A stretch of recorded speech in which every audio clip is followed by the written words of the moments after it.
Hello friends, जय जगन्नाथ। आज ब्लॉगटा चलतु स्टार्ट करवा। आज हूँ श्रावण मास सोमवार से मुझे एबे सिमेईटा तैयारी करुँची। सिमेई बनेबार मोर सीक्रेट रेसिपी हूँ सीक्रेट वे हूँ मु घीओ टिके सिमेईटा को प्रथमे फ्राए कर दिए। तापर फ्राए हो गला से क्षीर ऐड कर देकी क्षीर टिके सिझापी दिए। सिझी सारा पर मुझे ड्राई फ्रूट और चीनीटा को ऐड कर दिए। ताकू भलसे गोले गाले कि टिके समय गैस रे ताकू बसई दिए। टिके समय पर से मुझे गरम क्षीर ऐड कर दिया। गरम क्षीर ऐड कर सारा पर टिके समय ताकू फुटापी देवापर तापर मु गैसटा को बंद करी। आपण मैंने फ्रेंड्स आपण को सोमवार केमितिया हुए कमेंट करके जनइबे। आ मोर ये छोट ब्लॉगटा जदि आपण मानकु भल लागिबो प्लीज लाइक शेयर सब्सक्राइब करदेवे।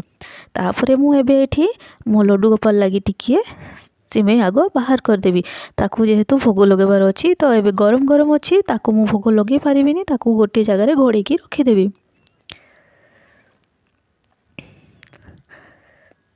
तो देखंतु मु तापाई बाहर करदेली। ताकू नेकी गोटे जगार रखी देथिबी। ठंडा हैला परे ताकू मु भोगटा लगेबी। एबे मु गोटे प्लेट रे सर्व करने भी खाइबा पई। तो चलो तो देखिबा टेस्ट करिक जानिबा केमितिया हेछि। बहुत टेस्टी हेछि फ्रेंड माने। आपण माने भी थरे एमिति ट्राई करंतु और कमेंट करिक कहंतु। बाय।